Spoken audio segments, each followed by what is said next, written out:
सर्वप्रथम माझ्या भीमसैनिकांना क्रांतिकारी जय भीम। डॉक्टर बाबासाहेब आंबेडकर यांनी सिद्धार्थ व मिलिंदची ग्रंथालये समृद्धी केली। डॉक्टर बाबासाहेब आंबेडकरांनी त्यांच्या संग्रहालयातील सुमारे 1100 दुर्मिळ ग्रंथ सुरुवातीच्या काळात मिलिंद महाविद्यालयाच्या ग्रंथालयात ठेवले होते।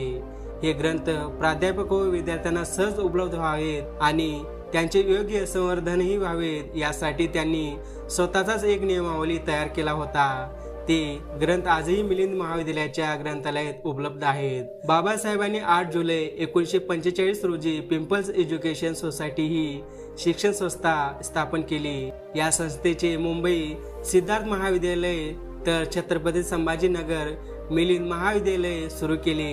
या माध्यमातून त्यांनी सर्व जाती धर्माच्या मुलामुलींसाठी उच्च शिक्षणाची संधी उपलब्ध करून दिली। समाजातील मुले शिकली, नोकरीलाही लागली, पण ती नंतर स्वतःच्याच कुटुंबातील ऐशोआरामात मग्न झाली।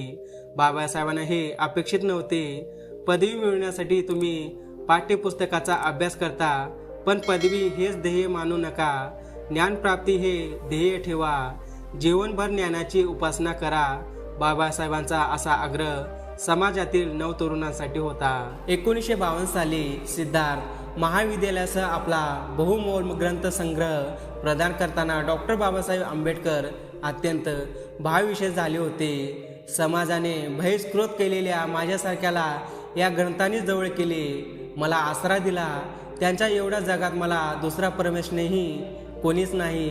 माझ्या जीवनातील स्नेही आज मी तुम्हाला देत आहे, असे उद्गार बाबासाहेबांनी तेव्हा काढले। आपली 35,000हून अधिक असलेली ग्रंथस्पर्धा ठेवण्यासाठी त्यांनी मुंबईत एक स्वतंत्र बंगला राजगृह बांधला होता। वाचन कसे करावे या विषयावर देखील बाबासाहेब विद्यार्थ्यांना मार्गदर्शन करायचे। 28 ऑक्टोबर रोजी बाबासाहेबांनी ग्रंथालयातील पुस्तकाचे वितरण आणि तेथे वाचण्यासाठी एक नियमावली तयार केली होती। ती आजही प्रत्येक ग्रंथालयासाठी अनुकरणीय आहे।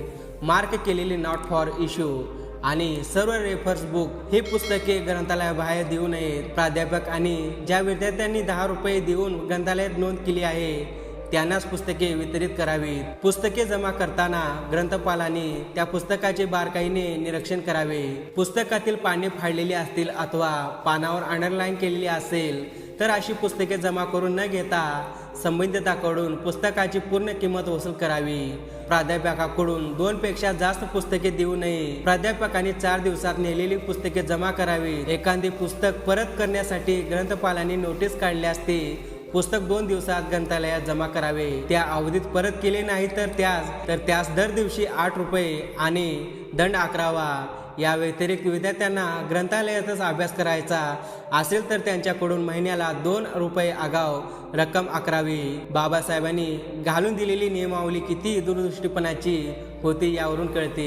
डॉक्टर बाबासाहेब आंबेडकरांनी अतिशय संघर्षातून शिक्षण घेतले। आपल्या कुशार्ग बुद्धिमत्तेच्या जोरावर ते जगातील दर्जाचे अर्थशास्त्र, कायदे पंडित, समाजशास्त्रज्ञ, मानवशास्त्रज्ञ, इतिहासकार, शिक्षणतज्ञ, धर्मशास्त्रज्ञ, तत्वज्ञ, समाजसुधारक, बॅरिस्टर, पत्रकार, जलतज्ञ, स्त्रियांचे कैवारी, याशिवाय ते भारत देशातील कोट्यावधी शोषित पददलितांचे उद्धारक, स्वतंत्र भारताचे पहिले कायदामंत्री आणि राज्यघटनेचे शिल्पकार ठरले। अस्पृश्य केलेल्या समाजातून हा माणूस एवढा मोठा होतो। शिक्षण हे वाघिणीचे दूध आहे, ते जो प्राशन करेल तो गुरगुरल्याशिवाय राहणार नाही। बाबासाहेबांनी असे या समाजव्यवस्थेला सडेतोड उत्तर दिले। आपल्या समाजाला शिक्षणाचा मूलमंत्र दिला आणि समाजाने त्यांचे पालनही किती केले आणि किती नाही। मित्रांनो, बाबासाहेबांच्या विचारावर कोण कोण व्यक्ती चालत आहे ते कॉमेंट करून नक्की कळवा। तोपर्यंत जय भीम, जय संविधान।